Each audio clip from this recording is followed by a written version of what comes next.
বাঁকুড়ায় আজ রামনবমী উপলক্ষে দেখা গেল এক অভূতপূর্ব চিত্র। শহরের বিভিন্ন প্রান্ত থেকে বের হওয়া একাধিক শোভাযাত্রা একসঙ্গে মিলিত হয়ে তৈরি করে এক বিশাল জনসমাবেশ। রাস্তা জুড়ে নেমে আসে হাজার হাজার মানুষের ঢল, আর এই উৎসবের আবহে মুখর হয়ে ওঠে গোটা শহর। আজকের এই শোভাযাত্রায় অংশ করে বজরং দল এবং হিন্দু পরিষদ দল এবং অসংখ্য কর্মী সমর্থকেরা। শহরের প্রধান প্রধান রাস্তা ঘুরে শোভাযাত্রা এগিয়ে যায়।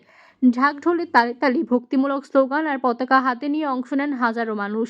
প্রতিটি মোড়ে মোড়ে দাঁড়িয়ে থাকা সাধারণ মানুষই শোভাযাত্রাকে স্বাগত জানান। বিশেষ করে যুব সমাজের অংশগ্রহণ ছিল চোখে পড়ার মতো।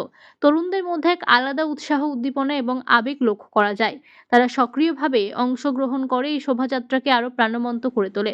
অনেকের মতে এই ধরনের আয়োজন শুধুমাত্র ধর্মীয় অনুষ্ঠান নয়, বরং সামাজিক ঐক্যের এক বড় উদাহরণ। এই শোভাযাত্রায় উপস্থিত ছিলেন বাঁকুড়ার বিগত 5 বছরের বিধায়ক নীলাদ্রি শেখর দানা। তিনি সাধারণ মানুষের সঙ্গে মিশে শোভাযাত্রায় এসে অংশ নেন। তার উপস্থিতিতে কর্মী সমর্থকদের মধ্যে আরও উচ্ছ্বাস লক্ষ্য করা যায়। বর্তমানে গোটা রাজ্য জুড়ে বিভিন্ন জায়গায় রামনবমী উদযাপন হলেও বাঁকুড়ার এই শোভাযাত্রা বিশেষভাবে নজর কাটছে সবার।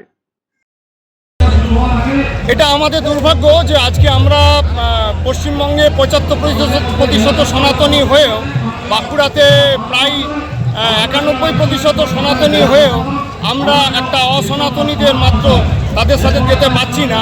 এটা লজ্জা শুধু সনাতনী সংস্কৃতির নয়, এই লজ্জা পশ্চিমবঙ্গ রাজ্য সরকারের, এই লজ্জা পশ্চিমবঙ্গের প্রশাসনের।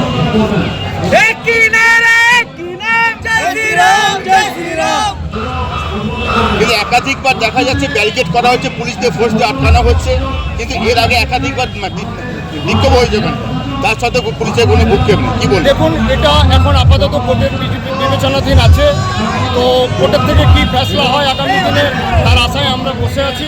কেননা প্রত্যেক বছর ওই দিক দিয়ে আমাদের যাওয়া হতো। দুর্ভাগ্যবশত সমস্ত বজরং দলের যারা এখানে আছেন তারা সবাই প্রশিক্ষণপ্রাপ্ত নয়। যে একটা বাইরের থেকে অপসংস্কৃতির লোক ঢুকিয়ে আমাদেরকে বদনাম করার চক্রান্ত করা হয়েছিল, যার পরবর্তী ক্ষেত্রে প্রশাসন না এটা নিয়েছে। কিন্তু এতে আমাদের যেটা পুলিশের আমাদের বিরুদ্ধে অভিযোগ, এটা কিন্তু বজরং দলের তরফ থেকে কোনো ছেলে কিছু করেনি। তো এটা আমার মনে হয় অসনাতনীরা এটা করে আমাদেরকে বদনাম করানোর ফল দুর্ভাগ্যবশত আমাদেরকে তার জন্য কোর্টে যেতে হয়েছে। রামনবমী যাত্রায় বুলডোজারকে দেখা গেল।